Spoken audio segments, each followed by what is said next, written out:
come on in, pull up a chair, and take a load off because today I've got a special holiday treat for you.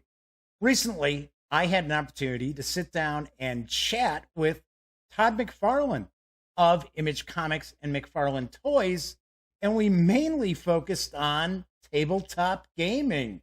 How about that? So, without further ado, I'll get on with the interview right after this.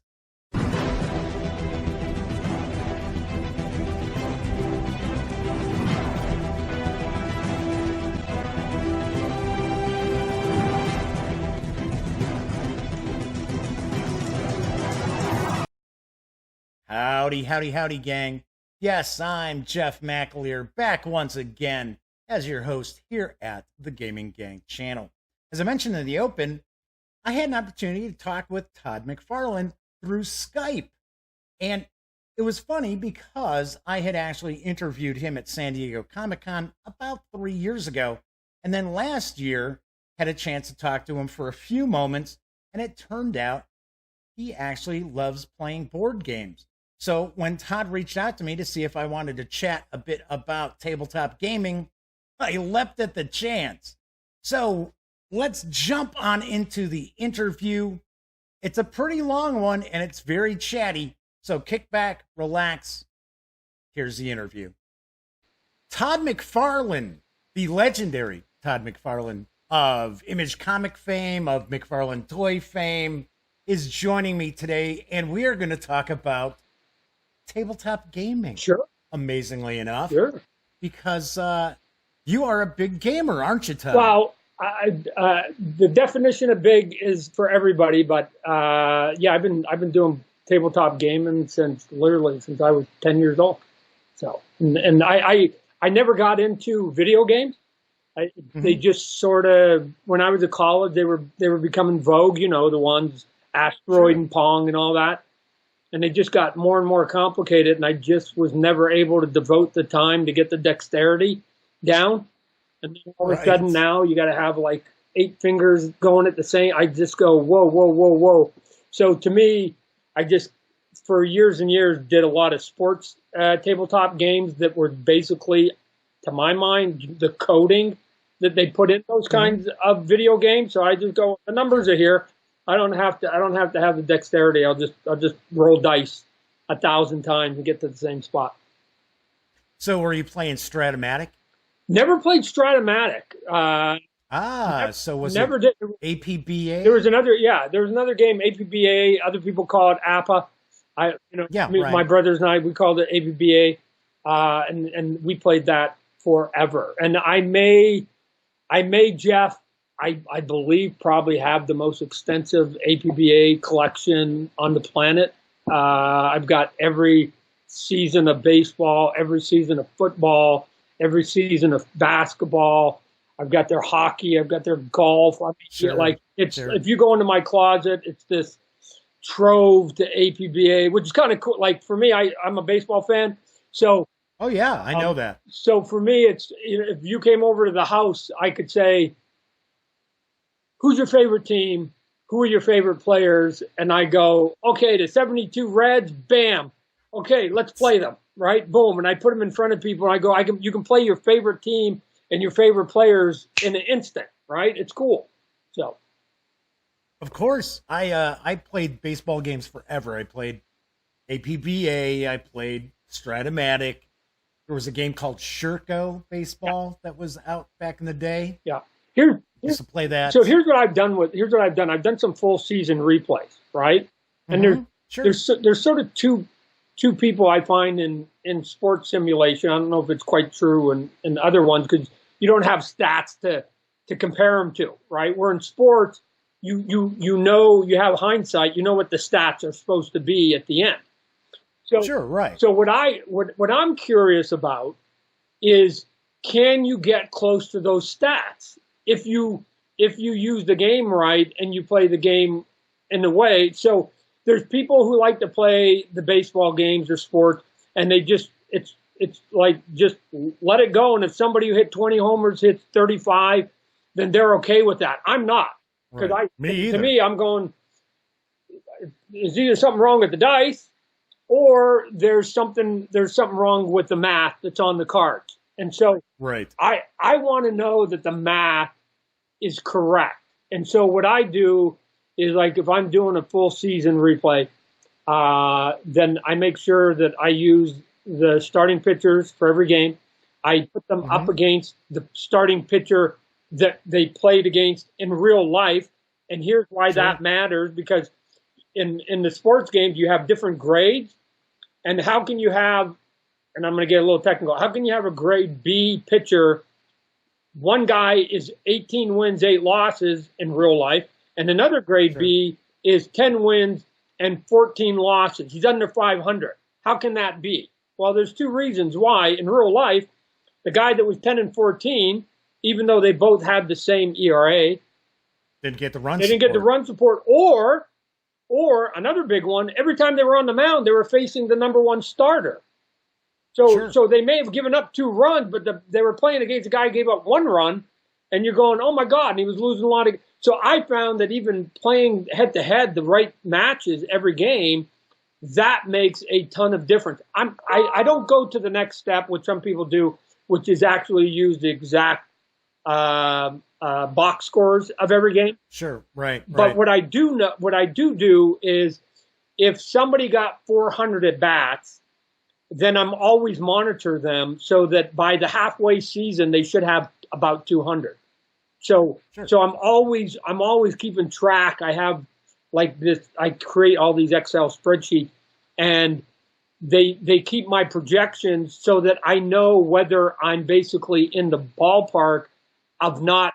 No pun intended. Yeah. Oh, that's it. Of not overusing the players, right? Right. That for sports, let me tell you, that's what throws off all the people who complain, like, Todd, it's impossible to get as accurate as you get, and or they complain that their stats are out of whack. I keep asking the same thing. Did you give the guy who got 500 at bats 500 at bats? Because if you gave him 450 or you gave him 650, it's going to get out of whack. So I use every single player exactly the way they were used in that season, and you will be amazed at how staggeringly close my statistics get at the end of the season. It. So I did a full season of football, and this one, like, football is easy. If a guy got 56 catches, by the time he gets 56 catches, I just don't throw him any more passes. He ends up with exactly the same amount. This is easy stuff. But I'm also trying to say, if his average catches was, he got 900 yards, and in the last game he needs 100 yards, then I go, well, I guess I'm throwing long passes to him. I don't need a bunch of dinks to him. I need long passes to get that 100 yards. So am I sort of controlling the stats to get him to where I want? You could argue the answer is yes. I just want to know that if I'm doing that, do these numbers on the card, are they right? And if they are, cool. So I keep trying to prove to my community on the sports side that the math is actually really, really good in these games. If you play the game completely the way that I play it, you can get within fractions. To show you how close you can get, I played an entire season of the National League, which was like 66,000 at bats, and I came within 1 hit of reality. Jeez, 1 hit. That's pretty amazing. Yeah, 1 hit. That really so they were amazing. off. The math was off one dice roll and 66,000. But you know how it works.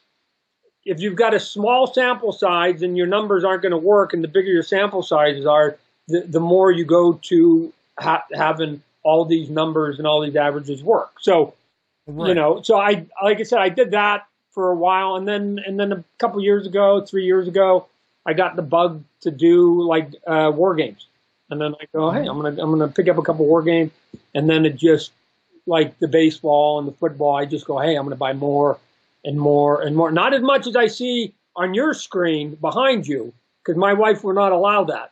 But yeah, but I'm a reviewer. You got to remember, they send me this. I'm gonna use that when the boxes come from Amazon. And from GMT, I'm going to tell my wife, I'm a reviewer. Oh, they asked me to review this. There you go. Oh, hey, that's all you got to do. And by the way, to your fans, I had 7 hours of dental surgery, so my face is puffed. So anybody out there that has their own teeth, because I got a couple false ones, like brush your teeth, because you don't want to have. You should have seen on the weekend; it was like about this fat. So anyway, I could next time I'll look 10 years younger. So we were chatting a bit at San Diego at Gen Con. Yeah, at Comic-Con. Yeah. And first thing I wanted to ask you, before we kind of jump into war games, you were talking about you've been playing tabletop games for quite a while. What were some of the first games that got you involved with the whole board gaming or even role-playing games? Well, obviously when I was a kid, I mean, all the games you could buy at the stores, right? I would like Battleship. And it sort of goes to most board tabletop games. The ones I find that I gravitate to are the ones that feel like they're chess matches. You're playing, a solitaire game against the game that reacts to your moves, or you're playing against other players face to face, or whether you're playing through Vassal or something. And then you're having to basically, just like chess, they move, you got to look at the board, you've got to decide what you're going to do, and you go. Can't say in the games I'm playing now that the big, I want to do a lot of dice checking, because again, there's a piece of luck that comes into it, but in a balanced way it works. But when I was a kid, it was just, Risk, all, whatever the popular ones you could buy for $19 or $10 or whatever they were. Right, sure. But it was mostly sports games. So my brothers and I got a brother a year younger, a brother a year older. We're just we're sports fanatics. So all those games made way more sense to us than, Life. It was cool, Monopoly was cool, but it was, to me there wasn't a strategy. Like, if I use my brain more than you, could I beat you at it? Right? Monopoly a little bit. But it's the whim of the dice a lot of times playing Monopoly too. So the guy you was when you were younger. I was an Avalon Hill guy. Oh, shoot. Okay. So yeah, I got started. In fact, I joke around the old Avalon Hill boxing. Yeah, right. Status Pro was their sports lineup. They called their game Status Pro because we played the hell out of baseball. We used to play the base, and then they had a pennant race game, which was very abstract, but it would kind of rate the different teams every year. Yeah. So that you could, like, say I'm playing the Cubs season, I could actually quickly sim through the other games that are on the schedule relatively realistically without having to spend 30 minutes playing the game. Okay, I'm going to tell you what I never admitted to my brothers when I was younger. How I used to cheat, okay? So we had one game. It was Sports Illustrated Football, and it came with came with wooden dice. I remember. I don't think they were high quality wooden dice, right? No. So, but there was a thing that if you took the dice and you squeezed it as hard as you could, like on two numbers, so it'd be like 6 and 1, and in the charts of that game, you rolled a dice, but if you got a 6 or a 1 to start with, that was good, right? That was really good. Right. So I would squeeze these dice as hard as I could as I was making my next play. They couldn't see it because I'd do it underneath the table. And if you rolled it really lightly, you would be amazed at how many times the dice would go, and at the last second it would go, loop, and it would roll back to like a 6 or a 1, right? And they're going, she's right. How's that guy getting 500-yard passing every game? My guy's only getting 199. I'm like, I don't know. I got lucky dice. But anyway, it was just a trick. I don't know how I found out because obviously there's no internet. I just wanted, hey, right, sure. So, yeah, I used to crush my brothers. in that game. Yeah. I joke around all the time when I was gosh, maybe I was 11, 12 years old. I went into a store and I saw an adventure for Dungeons and Dragons. Oh, And I thought, oh, this looks really cool. And I bought it, not realizing I had to have all these other books to play it. I was like, okay. They used to call them a module, right? Yeah. And I was like, yeah, okay. So then I got into that. And I have been a tabletop gamer ever since. So let me ask you a question, because what I've found out since sort of joining your giant community is that there seems to be sort of two buckets of people. You have like quote unquote war gamers, and then you have non-war war gamers on the other side, right? And it's sometimes they're never the twain shall meet. You just sort of you like. Someone one side, someone the other, which is why I found that, like, you're an interesting fellow, because yeah, I guess that's one word to use. Because I see, I thought you were like this war gamer guy, because I kept watching your podcast, and then all of a sudden I then dug a little bit deeper, and then I see that you were doing non-war gaming games at a higher clip, arguably. And I'm going, what? You can actually do both. So I'm curious to the people. Because what it looks like, because I watched some of your podcasts and others, that those games that are non-war games have a lot of the same mechanisms and a lot of the same game sort of engines, if you will. They're just using a different topic to get you to the end place, whether that's butterflies or something that's fun and cute, or it's World War II, right? But you go. But the strategy, when I'm looking at it, I go, wow, that's sort of the same game. That just somebody put a different paint job on it. And so I can see it, because my wife, I would never be able to get her to play a World War II game, but but kind of the same mechanisms with something that had to do with dogs. I could get her to play that game, right? So, Sure. Well, what I have found over the years, and it's kind of funny, because I think a lot of us prefer to say we enjoy conflict simulation as opposed to a war game, because people assume if you're a war gamer, well, then you must be, just a warmonger, and it's like, no, I'm the biggest pacifist you'll ever meet. So. Exactly. And it tends to be that those of us who play these kind of games, we understand the history. Yeah. So we aren't all too keen about sending, kids overseas to go die. But we see, even within the wargaming community, we have people who are into the really old school, very kind of 1970s Avalon Hill SPI kind of games that really haven't evolved. And it's very difficult to bring fresh blood into our genre and our side of the hobby when we don't have any kind of visual pop or ease of mechanics to learn and be like, oh, wow, okay. So then we also have folks who are into the conflict simulations that can draw people in, because they do have visual pizzazz to them, and you're not going to sit there and have to read through 75 pages of rules just to play the game like it was back in the day.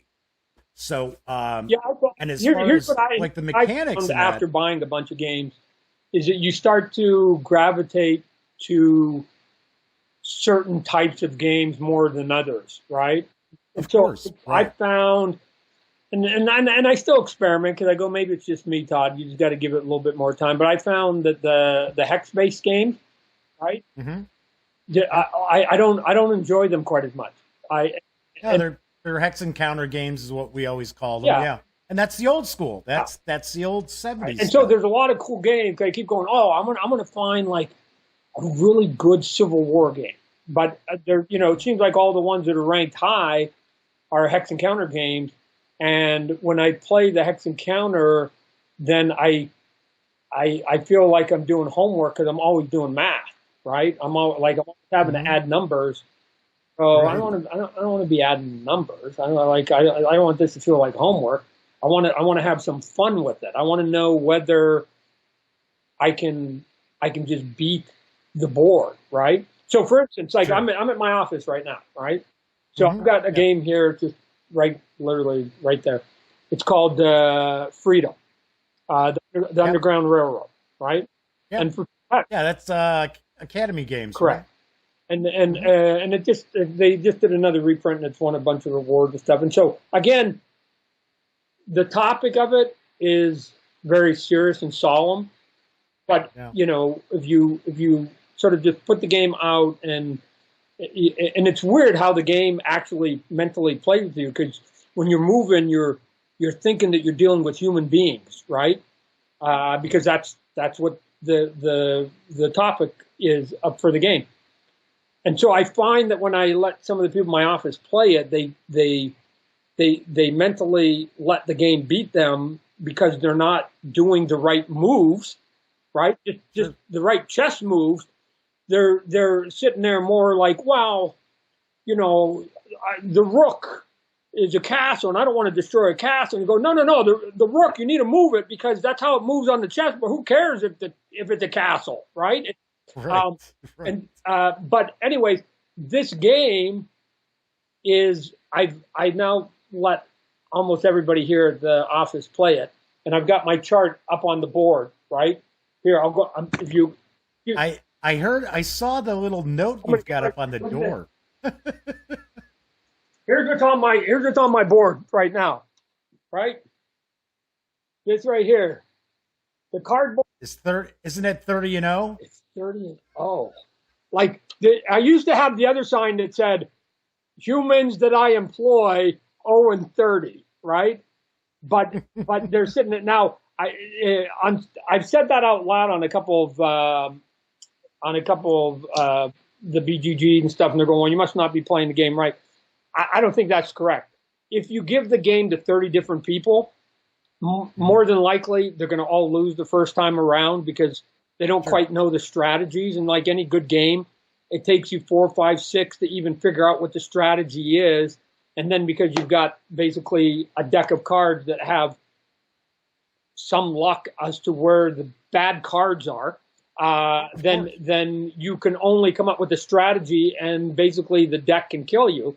And so, I keep waiting for somebody in my office to get that goose egg off. I'm going to give them a raise. But what's interesting about those kinds of games, solitaire games too, I do a lot of solitaire, is, and I'm sure you've done lots and lots of solitaire yourself, Jeff, 10 times, 100 times more than me. But all the sports to me was all solitaire. I did all those seasons. Yep. I did a lot of that too. But when you're playing these kinds of games like Freedom, and you lose, you look around the room, of which there is nobody else, and you go, "It was me. I wasn't good enough. I wasn't smart enough. What did I do wrong?" And you can't get mad at the board because the board's inanimate. So you get angry with yourself, and then you go, "I'm going to do it again. I'm going to play this game again and again and again." And of course, after 4 and it beat you 4 times in a row, now you're feeling really dumb. You go, "Well, maybe I should go to bed and maybe try it again tomorrow."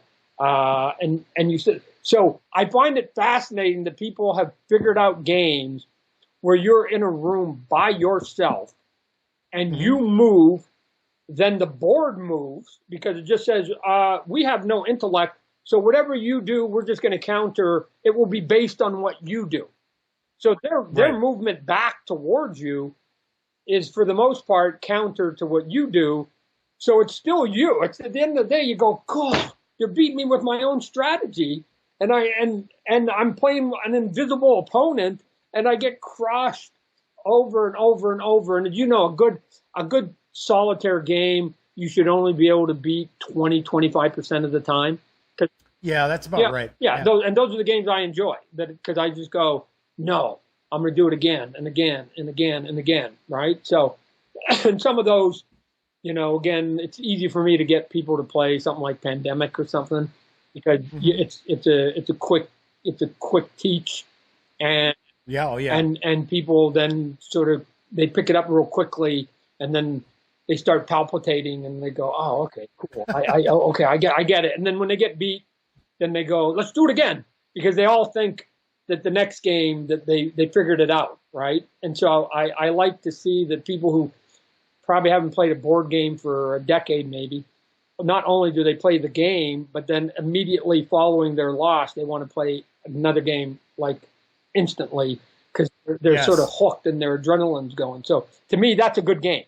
That's a As opposed to, oh, I lost. I don't want to have anything to do with this thing again. I'm done. Yeah. Well, it's fun. It's funny because too, like sometimes I try to get my wife to play some of the games, right? And so again, everybody has personality.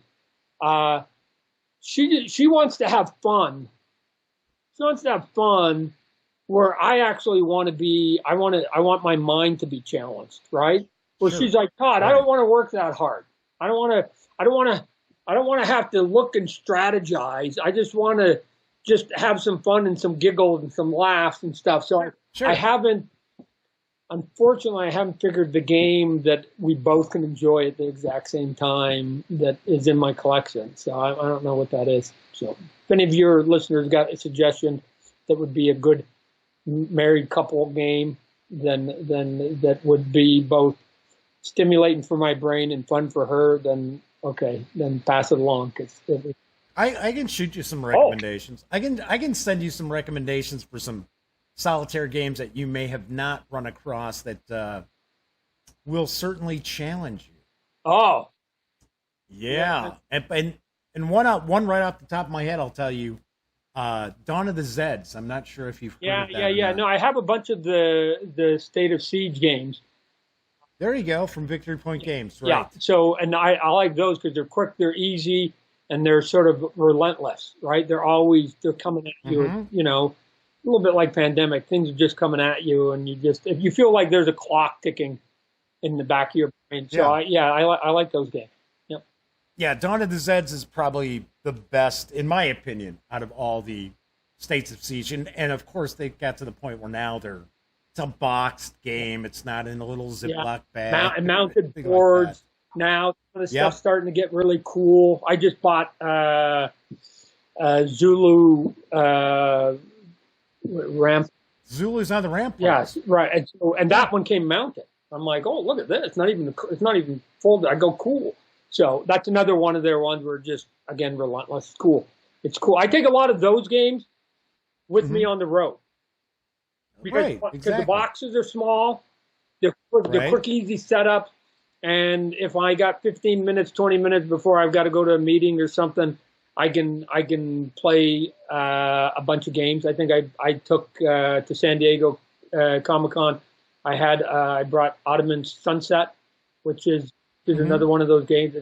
Right, that's another Victory Point game. It's one of their earliest ones. And there's a little bit of sort of luck factor in there, but it's a fun, easy game to teach people, and you have to be on your toes the whole 20 minutes that you play it. So. And then I create spreadsheets so that I keep all my scores of all my games to just see how good I did. Just goofy stuff. So you're also, I understand, a big fan of GMT. Yeah.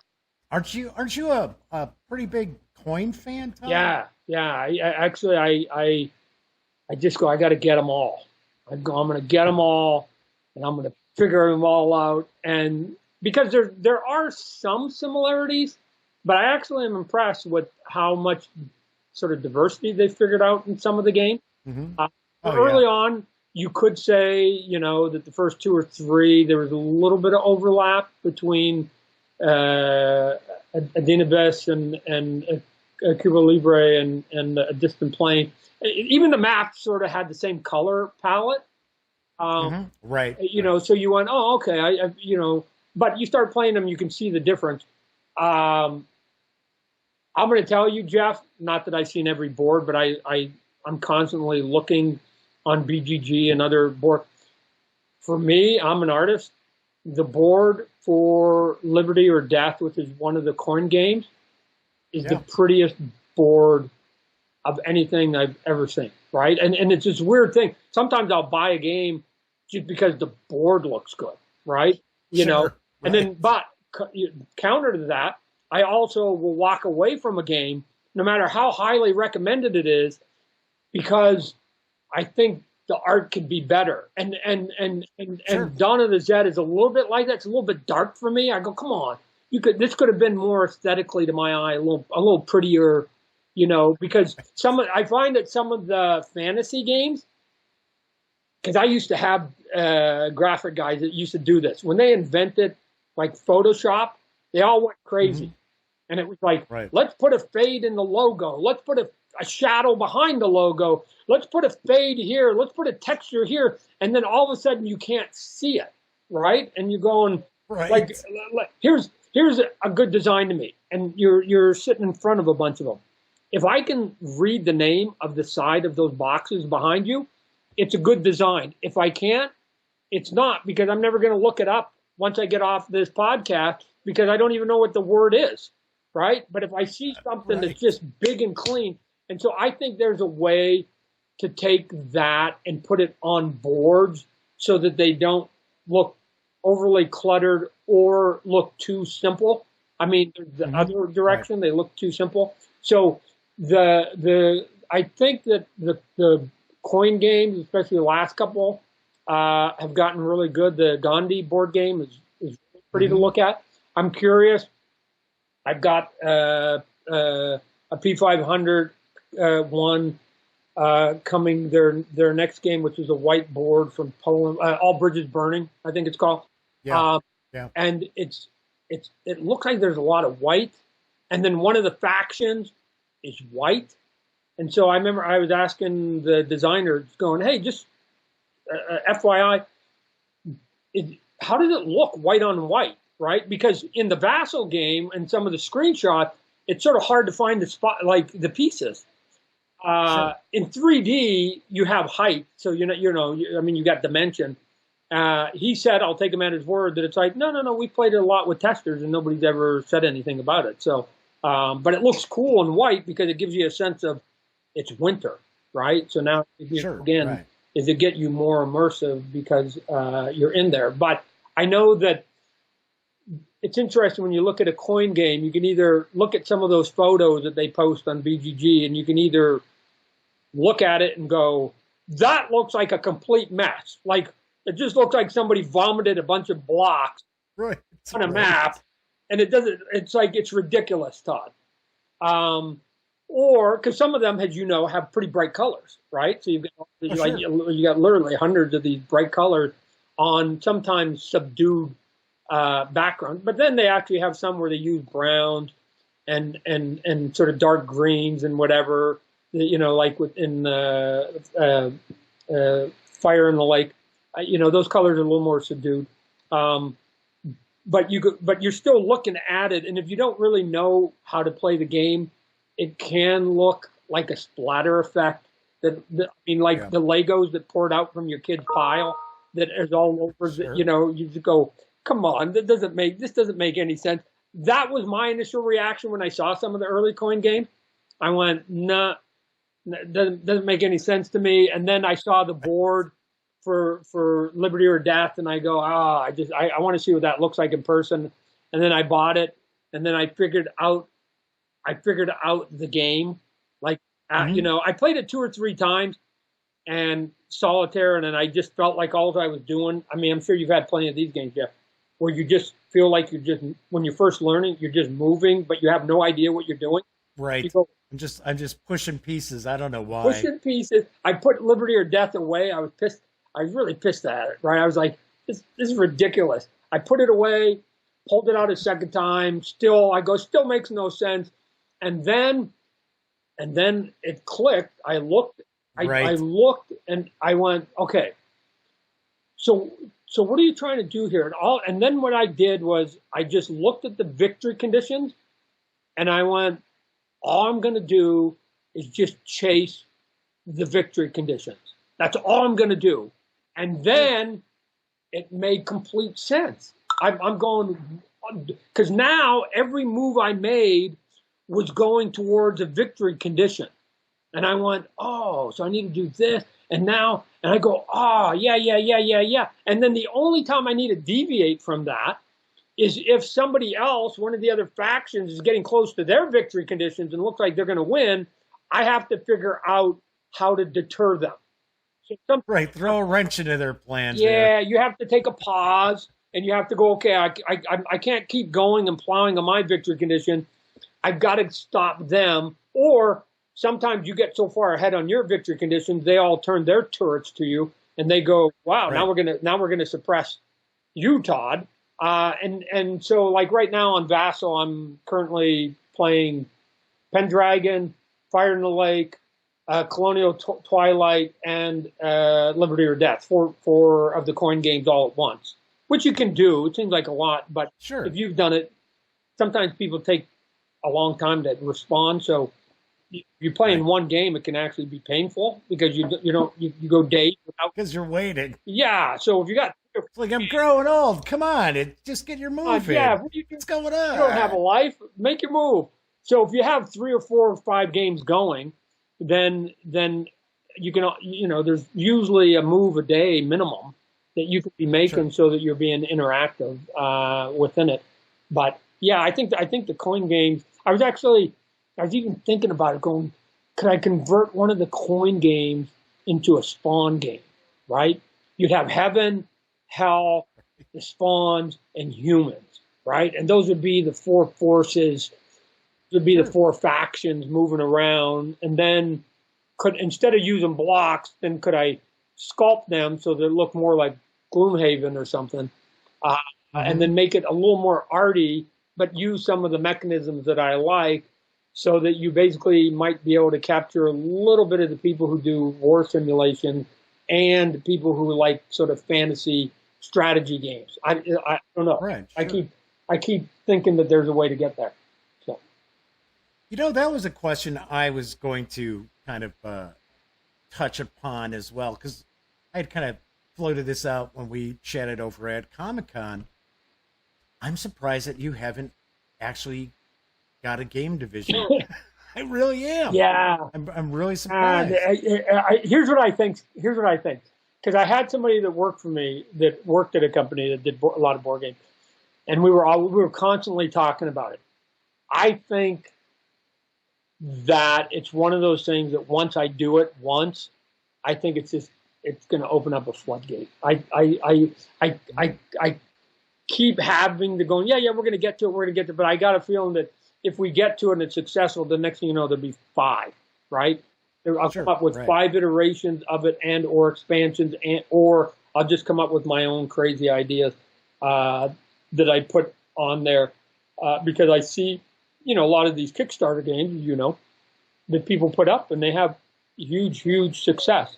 And so one of the things that's interesting, Jeff, is I've talked to a couple of the designers, because I was corresponding with I think his name is Jason Matthews, who Twilight Struggle, and he went, oh my God, I'm a Spawn fan. It's really Todd McFarlane. I'm like, what? You're the dude that did Twilight Struggle. That's cool.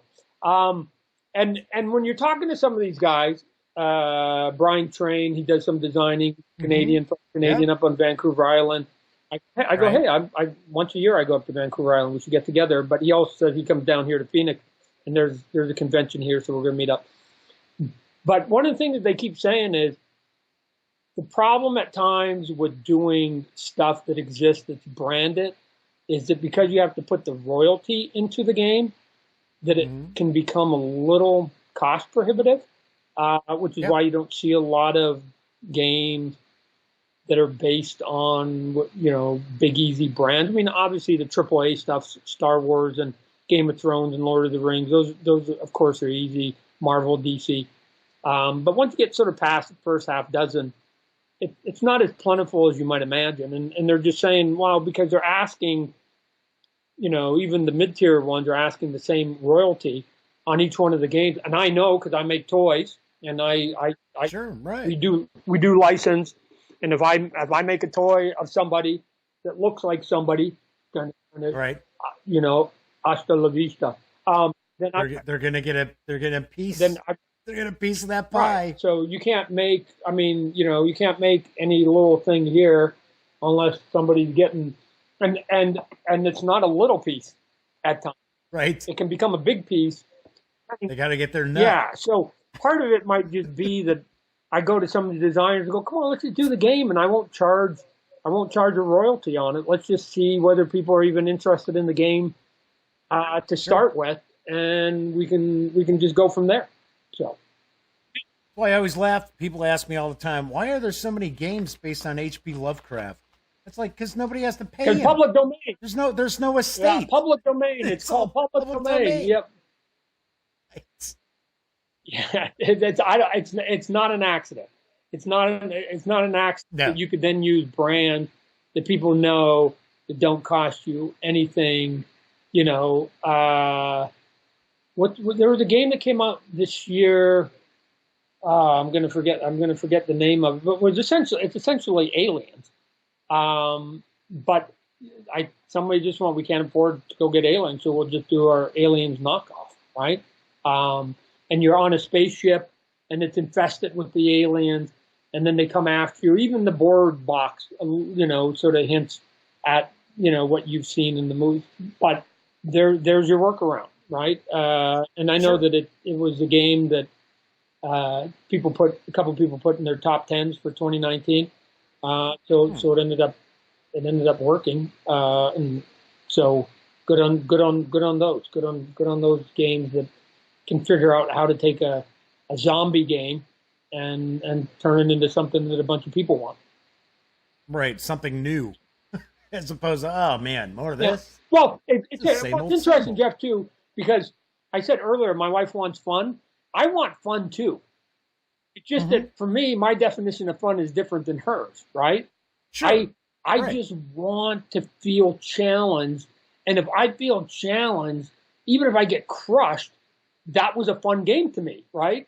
Where, like I said, other people don't take getting beat on a steady level as being overly fun, right? So you're, like I said, I'm guessing that the games that everybody plays, you could probably garner a little bit of their personality by what's in them, right? So, I mean, again, in my businesses, I've gone up against, I used to work for Marvel and DC, but when we started Image Comics, the third largest comic company, I'm going up against the giants, right? So I'm constantly at battle mentally. And then with my toy company, I'm going up against the Hasbros and the Mattel. So that I play war games is more of an extension of that I just feel that I'm always having to be competitive against these big forces that always want to sort of put you down or don't even want you to exist. So I'm built for those challenges as a human being. So when I get the board game, I'm going, yeah, okay, just the same thing that I did all day long. Let me just see if I can finally beat the enemy this time, right? Because I might not have done it during the day in real life. So maybe I have a chance doing it with cardboard and plastic pieces or dice. Sure, right. Here's a kind of maybe one of our final questions. Oh, speaking of, I was going to say before I move on, you were just talking about Image Comics. Congratulations on becoming, with Spawn becoming the longest running independently owned character out there. I believe the Guinness Book of World Records came by. There you go. But there, I got the plaque. They gave me the plaque. Yeah, the longest running creator owned. I didn't want to say independent because independent companies can be owned by corporations. Right. I mean, independence is a fungible word. I like to use the word creator owned because that means, if you created your company, Jeff, then it's on you a little bit. So the Spawn issue 301 that took 27 years to get there passed the record of a book that had run 300 issues called Cerebus, a fellow Canadian that Dave Semi knew, and it now establishes a new record for the longest running creator-owned book ever. Not just in America, ever on the planet in the history of humanity. So I don't know if there's any 20-year-old in your audience that says, I'm going to take on Todd's record. I'm going after Todd's record because even if you try that, it's going to take. I'm taking on that McFarlane guy. It's going to take. Well, it took me 27 years to get to this point. So now you have to project yourself to 47, and by the time you get to 47, hopefully, short of getting hit by a bus, I'm going to have done it for another 27 years, which means you have to actually project 54 years in advance. Now, I'm trying to figure out, Jeff, who's the 20-year-old who sits around thinking about what they're going to do from now till the time that they're 74 years old. I don't know that. Those are few and far between. Well, they don't exist because that's not even rational thinking of at 20 to think about what I'm going to do, what bone am I going to chew on for 54 years, right? I keep saying anybody that goes after that record to me is in the same box as serial killers. Like they're not right in the head. It doesn't make any sort of logical sense. So what I'm hoping to do is to put that record so far out of reach because each issue is a new record. I just phone up Guinness every month. Each one. So if I can get up to like 600 issues, then what should happen to sane, rational people is that they'll go, I'm not chasing a 50-year-old record. I can just figure out how to eat the most pizzas in one day and go get a plaque from Guinness. And it took me one day of eating a bunch of pizzas. And if I fail, it took me one day. Because what if you actually go after my 54-year record, if I'm able to get there, and you do it, and you're doing really good, and you do it for 44 years, and then you get hit by a bus. Right, come up short. Oh, 44 years, and you're still second place. Like, it's just way easier. If you're looking for a plaque, just eat a bunch of pizzas, or grow your fingernails really long, or learn how to juggle the most ball. Right? There's other easier things to do. So I'm hoping that I just become this idiot old man that people just go, let him have it. Let the old man have that record. He's crazy. Just let him have it. So Grandpa Todd, the crazy man, let him have it. So, but that'd be cool. Then I go, yeah, well, I'm going to my grave with the record, and it might take 2 more generations before anybody touches it. So sweet. Yeah. So I was going to say, the last question I was going to ask is there a game or a couple of games maybe that you love playing that fly under people's radars? Say there's maybe something out there you think deserves a little extra love? I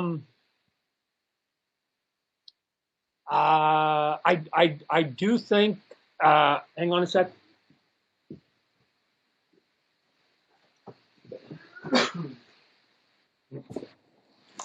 I do think Freedom is a spectacular game. It artistically looks beautiful. It plays very simple and very elegant, and it's a bear to beat. It is a bear to beat. And what I like about it is that you can play it as one person, and you can play it with 4. But the moment you go up to 4, because you get the gang up on the cardboard god, that the cardboard god reacts to you and says, no. You know how you had to get 4 people up to Canada, 5 people up to Canada when you were playing 1, Todd? Now that you got 4, you got to get like 27, right? I mean, and oh, by the way, since the way that this game works, if you play it like one-on-one, like me versus the board, it goes, Todd plays, the board plays. Todd plays, the board plays. If you play with more than one person, you can play between 1 and 4, then it goes, I play, partner 2, partner 3, partner 4, then the board. And so it's 4 against 1. And the board knows that. And the board basically says, oh yeah? Well, we're going to then start stacking the odds against you. So that if you're going to gang up on me, I'm going to make it so that your math gets worse, right? So if you play one, here's one person here, one person here, you can see how many you have to get up to Canada. 5. Right. 5, and you can lose 12. But if you start ganging up, and you go, we're going to go 4. So here, let me see here. Here's 4. Then you got to get 22. So it's saying, dudes, okay, if you're going to get 4 times the amount of people, I'm going to make it so you have to have 4 or 5 times the amount of people you have to get up to Canada. And oh, by the way, I'm not really going to let you lose any more people because you guys get 4 moves for every one of mine. Sure, right. Like, let's go then, Buttercup. Let's go, Buttercup. And so the board is fearless. It sits there and says, and it's won a bunch of awards. So I think it's good. Of course. And then let me think. Have you played any of the Birth of Freedom games from Academy? No. Take a peek. They are really easy to get into. They're complex sims. I think the first one was 1812 Invasion of Canada. Yeah. So it was War of 1812. Yeah, I've seen it. Super fun. Really, and it's one of these games where it's you basically have a hand of cards. When everybody's cards are gone, it's the end of the game. So it's not going to drag on forever. It's really, really nicely done. I want to say that's an Uwe Eckhart design. So Uwe, owns Here's what's interesting is that, like, I look at the designers and then I see what their other games are, right? Because I'm just curious. Like, okay, once they have a big hit, what else are they doing? So I found it interesting that, the designer of Twilight Struggle, then I believe his second game was Kennedy versus Nixon, 1960, The Making of a President, right? Yeah. And so if you don't want to get into deep sort of political thinking like Twilight Struggle, then saying, hey, I'm going to be president or you're going to be president, the person you're playing, but it has a lot of the same mechanisms, right? And it has a lot of the same thinking about it. It's card driven, right? And so we love both those games. Yeah, so they're 2 of my favorites. And then I looked at, like, the guy who designed Pandemic. Which to me was hysterical. That, like, his next big thing that he did, his next game was Thunderbirds Go. Right now, when I was a kid, I used to watch and I loved Thunderbirds Go. Right, and I go, whoa! This guy went from having this game that was this monster giant hit to Thunderbirds Go. But when you play it, it literally is Pandemic with Thunderbirds Go, right? He's using a lot of the same game mechanism. But I just go, so in a weird way, sometimes I buy, like, their second game to go, oh, hey, there's a topic, and it's the mechanism, but the topic isn't quite what I want. So Thunderbirds Go is kind of a fun little game and as you can imagine, I painted all my pieces so they look cool. Sure, right. What are you going to do? But those are a couple. Like I said, the Making of a President, I think, is an easy one you could teach people. Go, hey, you have to get essentially more cubes on the table than they are, and here's how you basically do that. And either keep reaching into that bag, hoping that you're pulling out. Yeah. What do you want? Right. And it's always interesting with some of the historical games, is if you're on the side that actually in real life won, that can you replicate that victory, or do you, if it's another faction or you're, on the other side, can you change history if you win? Again, it's a mental game, right? Because one of the very first games I bought when I was starting was a game called, it just come out, called Skies Above the Reich, and it's an aviation game, and my wife and my kids were horrified because they're going, "Are you playing a Nazi game, Dad? Like, and are you the Nazis, Dad? Like, are you a dick? Like, what are you talking about?" Like, they wouldn't talk to me for a week, right? I go, guys, it's just strategy, and they're like, "Dad, there's no strategy games where you can be on the good guy side or something." But what's interesting about, like, that particular game, I don't know if you've had a chance to play it, is that it starts off easy, and you're going, "What? This is easy. I got the best plane. I've got more plane. I'm doing it." And then if it's based on, and I'll give the designer on that was Jerry White, I'll give Jerry that he did his homework, that as the game goes, literally the walls start coming in, and even though you're on the German side, you see the inevitable defeat that you are just going to get crushed, right? So you go, wow, you start to wonder whether they started feeling the exact same thing in real life. Did they go, sure, we can't do this? And the commander in panic is saying, well, send guys up there who's only had 3 days of training, put them in a plane. It's going to be a suicide mission. 80% of them aren't even coming back, but put them up anyways. And if they say no, court-martial them and shoot them on the spot. Like all of this had to have been happening. So as you're playing this game that's supposed to be a little bit fun, you're starting to go, wow, it just collapsed completely on them in a crushing way. And you have to put less experienced people. This is what greed gets you. And then you start Googling, you start playing the game, you start Googling information, and you find out historically that there was a time that there was a plane that Hitler could have put into production, but he was so distracted with other stuff, he poo-pooed it. And there are historians that say if he'd put that plane into production, it might have actually changed the outcome late. But because he didn't, obviously the good guys came in and had faster planes because Hitler started with the faster planes and then it shifted, and he just wouldn't listen to the right information.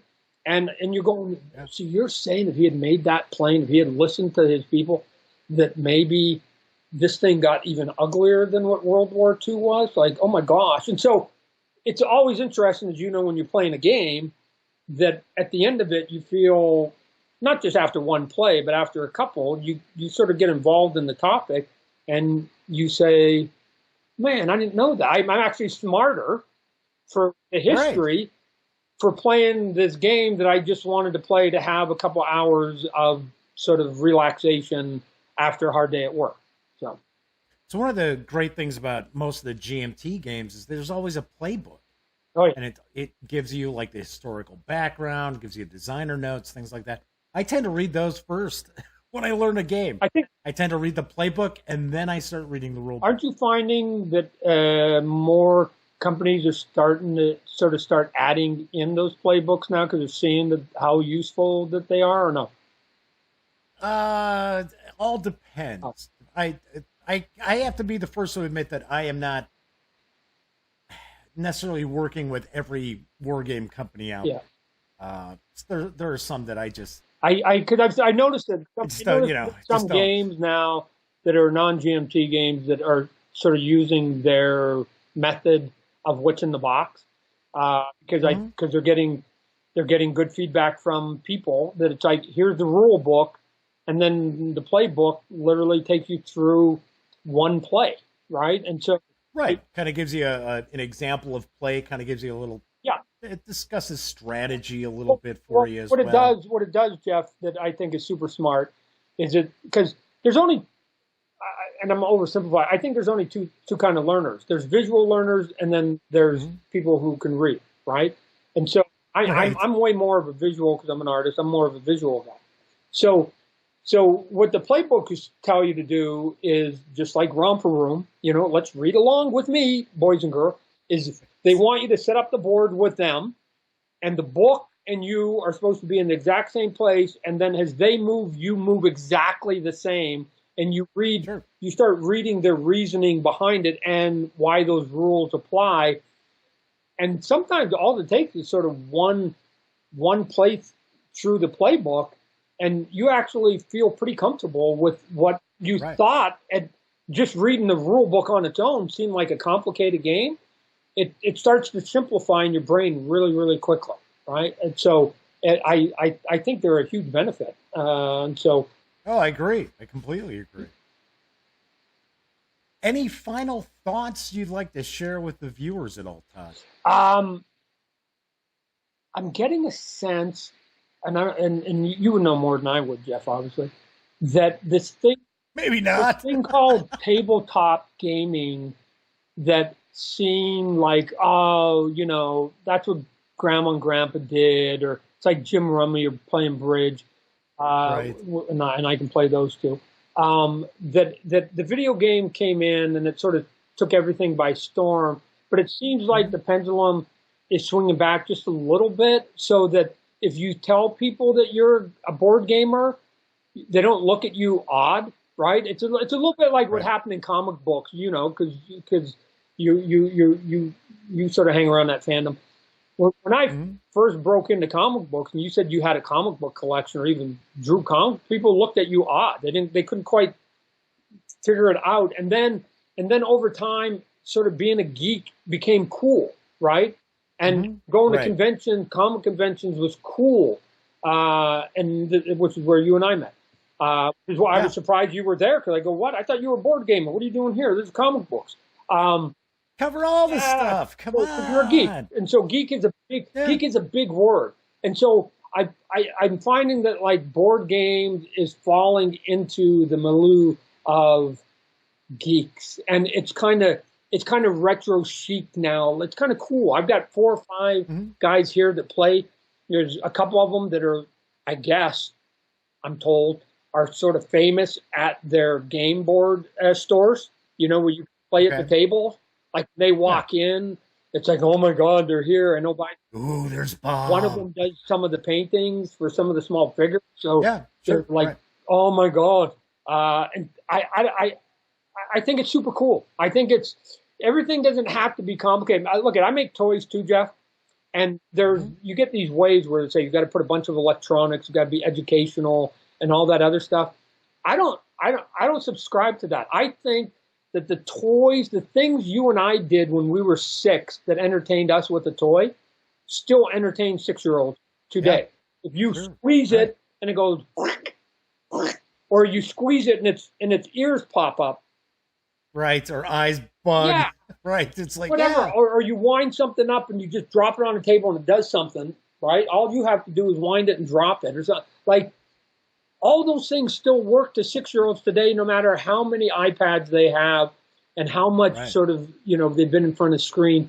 Simple textile stuff still works. And I think, you know, as much as I play Vassal games, there's still a part of me that goes, I wish I had all 4 of these people here in front of me sitting around the table, and we were doing it like with the actual board game itself, right? Because it's a fun experience, as you know.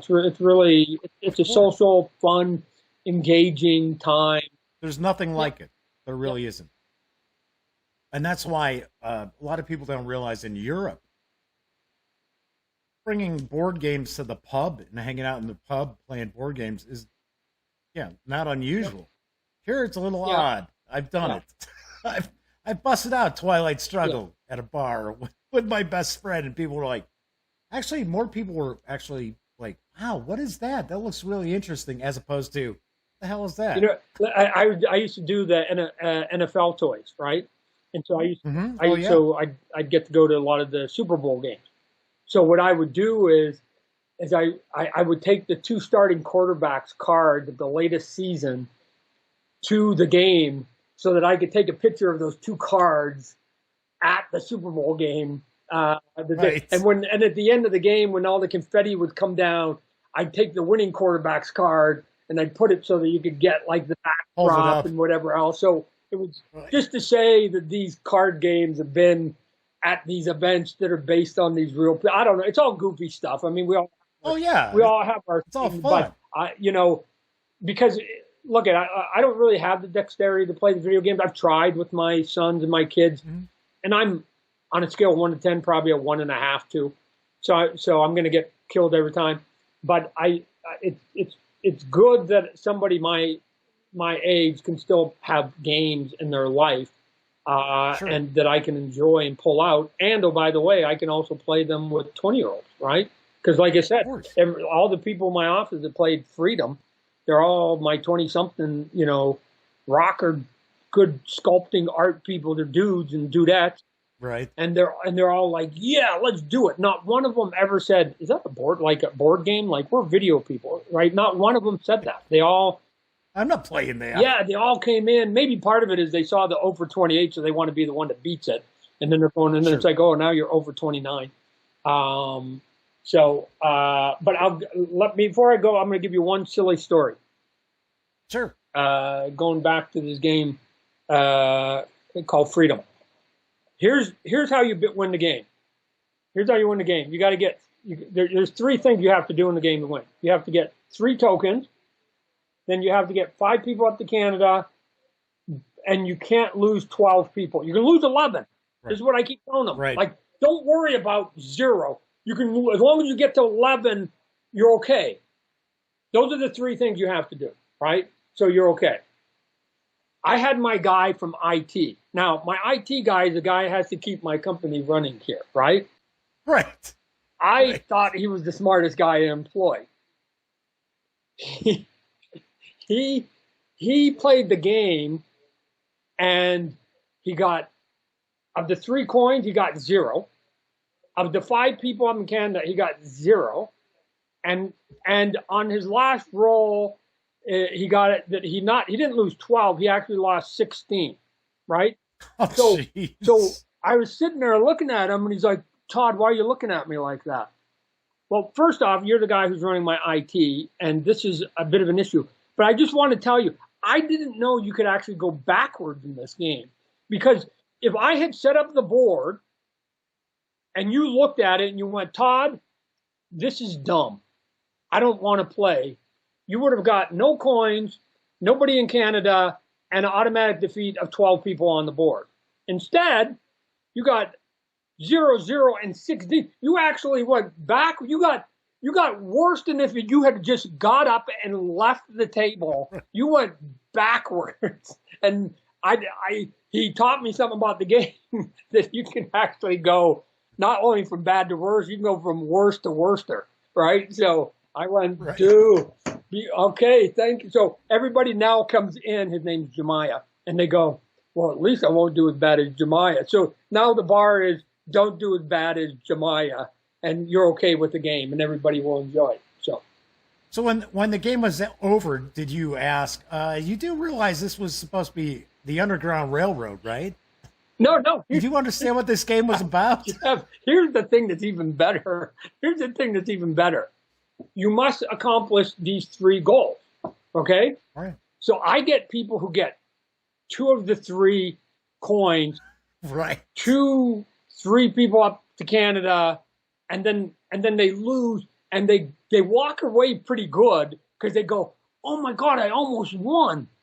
And I go, what do you mean you almost won? I almost won, Todd. And I go, well, that's called losing. Okay, let's just look at the 3 victories. Did you get all 3 coins? No. Did you get people up to Canada, all 5 to Canada? No. And did you do it with it? No. So this is how many things you actually accomplished that you were supposed to accomplish. Out of 3, you got 0, and you keep going home going, man, I almost beat it.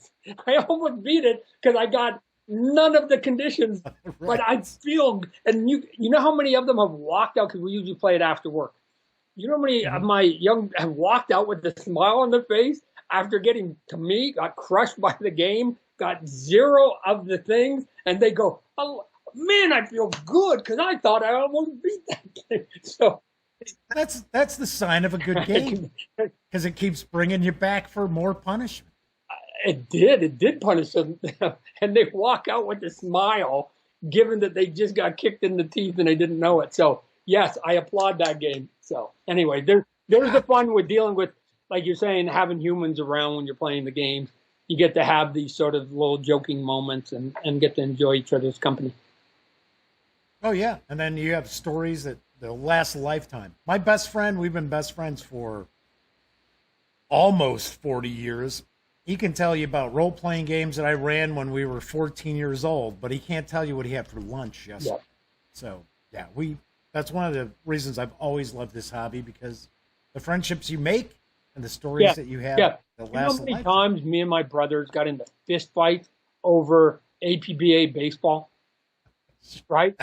I believe it. I believe it. 2 outs. My guy hits a home run. My brother's like, you overused that guy. He's not supposed to be pinch hitting. He's only supposed to have 20 at bats this season. He's not even supposed to be in the starting line. And then kaboom, kaboom, kaboom. And matter of fact, one time he kept threatening he was going to pee on my bed. And then he got so mad he ran upstairs. He ran out of the garage. We always played in the garage. He ran out of the garage upstairs, and then my other brother was there, and we're looking at each other, and we're going, what do you think he's doing? I go, I don't know. Just better not be peeing on my bed. He always gets mad. And then we went, do you think? And I went, I don't know. Do you think? Finally? And so we walked upstairs, and sure as heck, he's standing on my bed. You can imagine Mom and Dad weren't home.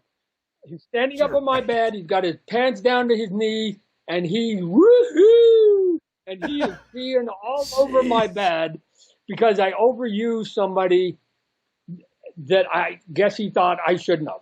But anyway, so if that ever happens to you, anybody out there, I'll tell you how I solved that solution. I didn't beat my brother up because he was too easy to beat up. I just went, are you done? He's like, yeah. And I go, no, take your time. Shake it if you have to. Get all the dribbles off if you have to. Good. Now get off my bed. And he got off my bed. And I was sharing a bedroom with him. We shared a bedroom. I took my quilt that he had just pissed all over. I went over to his bed and I swapped quilts. And I go, there you go. This quilt is now yours forevermore. I'm using this quilt, and don't you dare try to take it, because then I will beat you up. So that was it. So he had to basically sleep in his own piss bed because of some board game that we ended up playing. Right. That's how it works. Yeah, that's how it always. It's family. What can you do? Oh, hey, I'll give you my gnarliest one. You want my gnarliest one? Sure. Because I wrote it up on the board, and they went, "No way, Todd." So I took like a baseball game, the APA baseball game, and I was playing it, but I was on the crapper, right? And I was playing it on the crapper because you got it. You can set it up. It's small enough. You can play it in the crapper. Sure. So like this, right. And I'm rolling the dice. It's the Mets versus the Cardinals. And all of a sudden, bottom of the eighth, and there's two guys on, and at the top, the Mets are up by 1, and Joe Torre comes up, and if he rolls like a 44, then that's a base hit. It's 2 runs. The Cardinals go up. And so I rolled the 2 dice. And as you know, there's 2 dice and they're different colors, right? So that you get your 36 permutation. And it was a 4. And then the small white one fell off the board. But instead of on the floor, it fell between my legs. And it went in the toilet, right?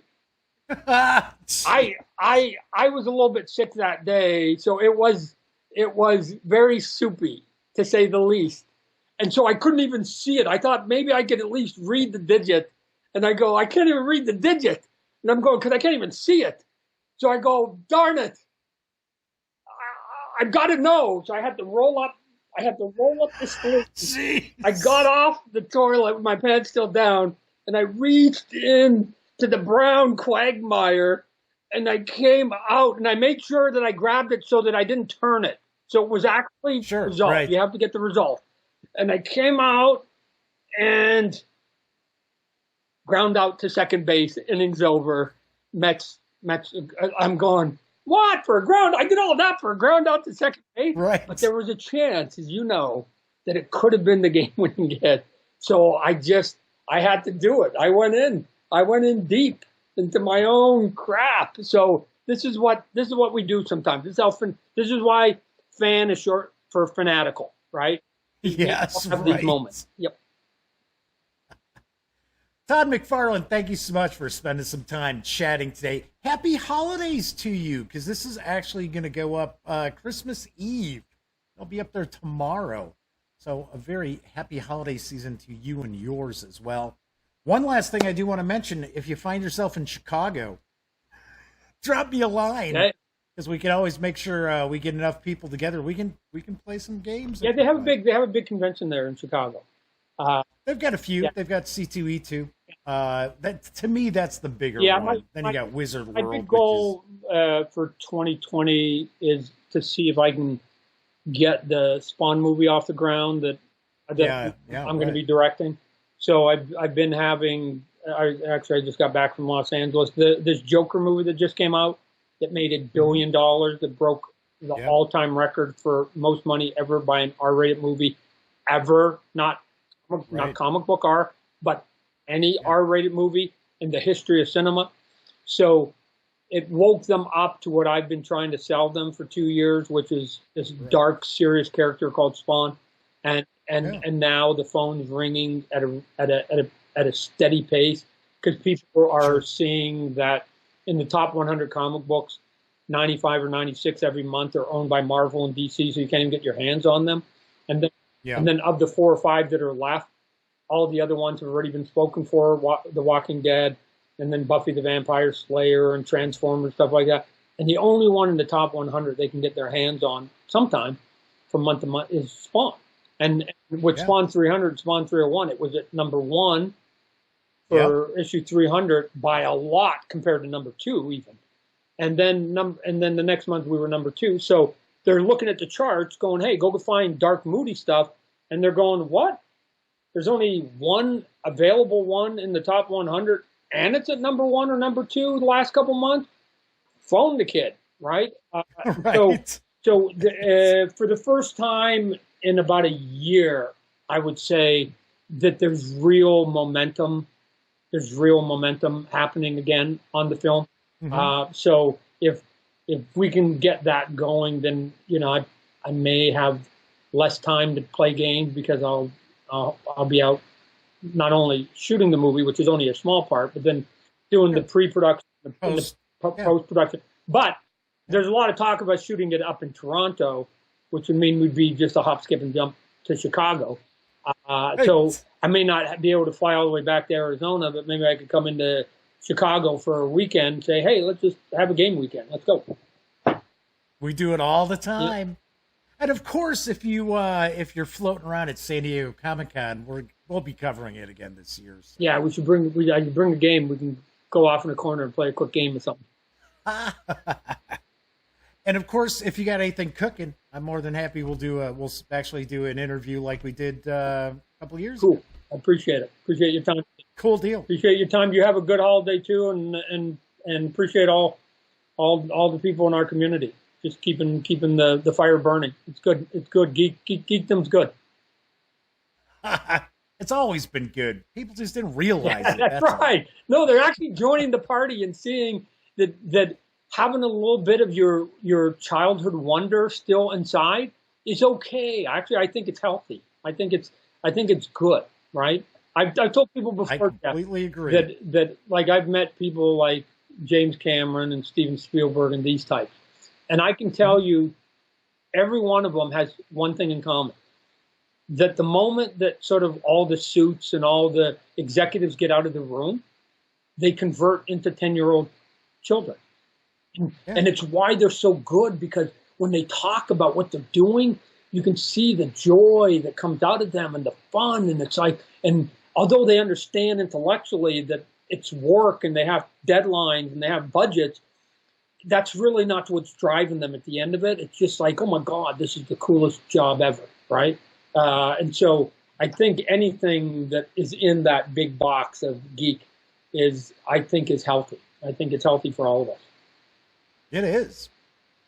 Good deal. All right. Well, once again, Todd, thank you so much for spending time with me, and I will talk with you again soon. All right, thanks.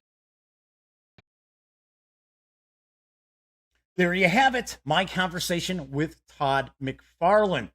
Hopefully I have an opportunity to see him once again at this upcoming San Diego Comic-Con 2020. So Todd also threw down a gauntlet for the viewers out there, asking for them to recommend a game or games that they felt maybe both Todd and his wife would both enjoy. I'm going to shoot him my recommendations, but what I'd like to do is have the viewers out there post in the comments. Make your recommendations for Todd. Who knows? He might listen to you and pick up the games that you like. All right, so that's it for this time out. Once again, don't forget to catch me live right here on YouTube, Mondays through Fridays at 7 p.m. Central, as I bring you the Daily Dope and the latest tabletop gaming news. Of course, if you like this video, please give it a thumbs up and subscribe to the channel. If you do, don't forget, ring that little bell, because it will not only notify you of when my live show begins, it'll also tell you when I upload new videos, such as this one. And of course, when you're not watching videos on the Gaming Gang channel, be sure to visit thegaminggang.com for latest in tabletop gaming news, reviews, comics, movies, TV. Get your geek on at thegaminggang.com. And of course, until next time, happy trails.